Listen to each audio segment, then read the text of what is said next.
បាទសូមគោរពជំរាបសួរអ្នកទាំងអស់គ្នាថ្ងៃនេះដែរខ្ញុំបង្ហាញវីដេអូរបស់ខ្ញុំតពីផាត់3ឥឡូវយើងចូលបន្តផាត់4តើតើក្នុងការងារ structure ដដែលយើងអត់បញ្ចប់ទេថ្ងៃមុនយើងបញ្ចប់នៅជាន់ទី1តែឥឡូវយើងតដល់ជាន់ទី2អញ្ចឹងជាន់ទី1និងជាន់ទី2ដូចតែគ្នាទេយើងរៀបចំដូចគ្នាអញ្ចឹងគឺថាអ្នកទាំងអស់គ្នាអាចយល់ព្រួយវាដូចទៅជាន់ទី1ទេអញ្ចឹងនៅក្នុងជាន់ទី2វាមានការងារក្នុងការងារសម្រាប់ខាន់ការងាររតអញ្ចឹងឥឡូវខ្ញុំចូលដល់ការងារដំបូងគឺមានដូចតែការងារជាន់ទី2ដែរមានធ្នឹមមានសម្រាប់ខាន់មានរតដូចគ្នាប៉ុន្តែនៅក្នុងនោះអាចថែមជាការងារបឿងខាងដៃកន្លែងខ្សែប៉ែតឬក៏ដាក់ខ្សែតាមផ្លង់នៃទម្លាក់អញ្ចឹងខាង design គេអ្នកឲ្យចឹងដោយសារខ្ញុំគិតថាការងារបេតុងការងារបឿងការងារដៃហ្នឹងខ្ញុំគិតចូលនៅក្នុងការងារផ្នែក stick អញ្ចឹងចាំពេលដល់ការងារផ្នែក stick ចាំខ្ញុំយល់ថាការងារដំបូងគឺគិតមិនអញ្ចឹងនេះគឺឲ្យការងារបេតុងគឺសុទ្ធបេតុងដៃទៅអត់ឲ្យវាលេឡំជាមួយការងារក្បឿងខាង ATK អញ្ចឹងឥឡូវយើងបន្តទៅដល់ការងារផ្នែក aesthetic ម្ដងយើងរៀបចំ view យ៉ាងម៉េចអញ្ចឹងអ្នកទាំងគ្នាចូលទៅមើលរបស់គ្នាសម្រាប់ការងារចុងតដីខ្ញុំបែងចែកតាមផ្នែកការងារជញ្ជាំងគឺខ្ញុំរៀបចំផ្នែកការងារជញ្ជាំងហើយនឹងការងារបាតគឺយើងរៀបចំផ្នែកបាតផ្សេងទៅវាមានអីគេខ្លះយើងដាក់ចូលខាងការងារបាតនោះទៅការងារពីដានគឺផ្សេងយើងរៀបចំមកចប់ការងារពីដានមកគឺការងារចណ្ដាលគឺយើងរៀបចំមកចប់ការងារចណ្ដាលទៅខ្ញុំដាក់ច្រឡុកគ្នាយើងពិបាកហែកមើលទៅហើយដល់ពេលយើងដាក់វាមកចប់យើងស្រួលងាយស្រួលដែរអញ្ចឹងសម្រាប់ជាន់តដីនេះខ្ញុំមាន4ផ្នែកការងារជាងការងារបាតការងារពីដានចណ្ដាលអញ្ចឹងយើងមកលម្អិតសម្រាប់ការងារជាងជាន់តដីទី1យើងរៀបចំការងារជាងគឺមានប្រភេទ10យើងសរសេរមកនេះជាភាសាខ្មែរនិងជាភាសាអង់គ្លេសຂະຫນາດវាគឺជាម៉ែត្រការ៉េយើងរកឃើញប្រមាណយើងចូលក្នុងនេះមកទិន្នន័យនេះខ្ញុំរកឃើញ 63.50 ម៉ែត្រការ៉េសម្រាប់10ហើយនៅក្នុងនេះយើងគិតតែប្រមាណសិនទេយើងអត់ទាន់ដល់ទៅតម្លៃសម្រាប់ N20 យើងរើមកឃើញប្រមាណការ៉េយើងចូលទៅក្នុងមកអានេះគិតជាម៉ែត្រការ៉េដូចគ្នាបូកក្នុងក្រៅអានេះបូកក្នុងយើងយកកម្រាស់វាពីហ៊ុនអញ្ចឹងຂະຫນາດវាគិតជាម៉ែត្រការ៉េនេះជា1ការ៉េហើយbrand របស់វាយើងប្រើ Pixment សម្រាប់ការងារបូកខាងក្រៅក៏ដូចតែគ្នាដែរអញ្ចឹង brand ដូចគ្នាខ្ញុំប្រើហើយនឹង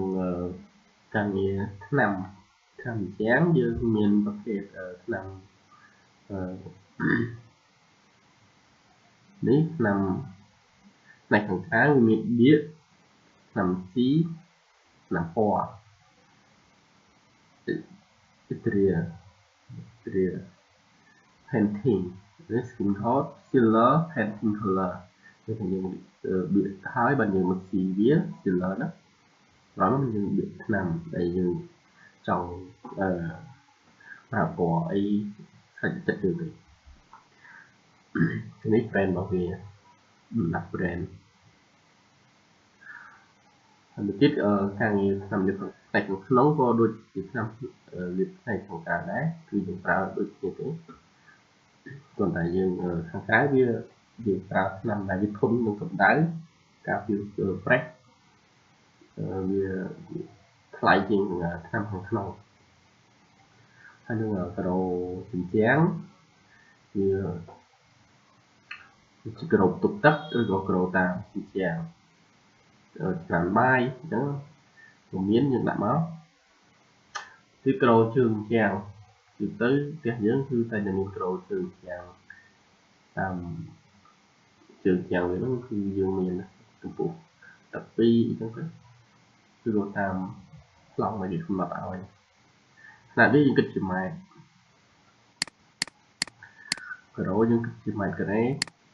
ឆ្នាំលាបយើងគិតជាម៉ែត្រការ៉េគឺយើងដឹងកោសຂະຫນາດដឹងពីសមត្ថកម្មវាមានដូចខ្លះយើងស្រង់ចូលក្នុងមកអញ្ចឹងចំនួនការ៉េវាគឺយើងចូលតាមការងារមួយៗមកតមកទៀតយើងបន្តទៅដល់ការងារ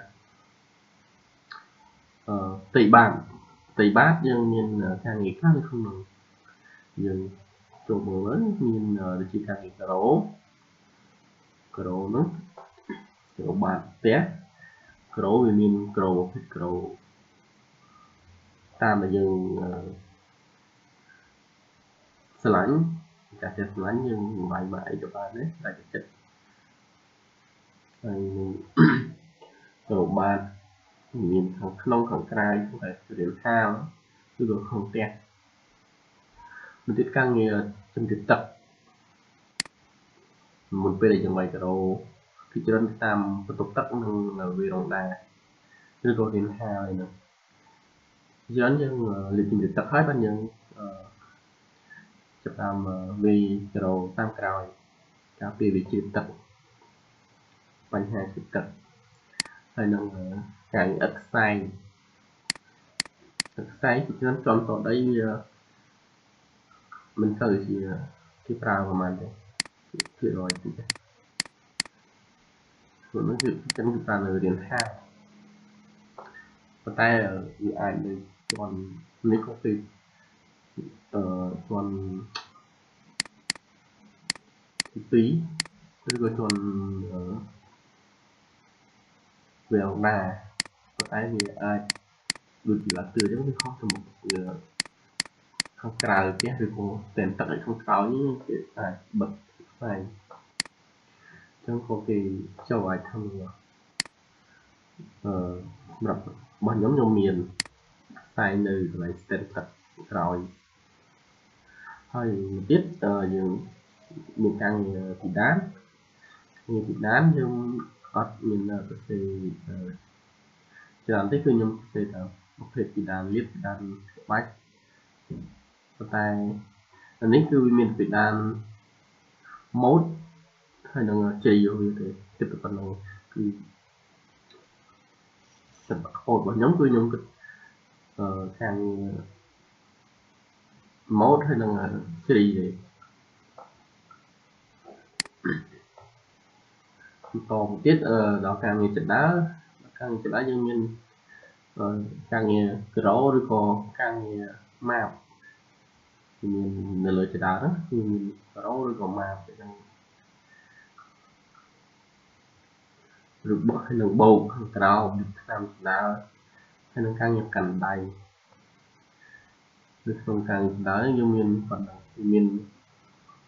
វាយក្រូឬក៏វាយម៉ាប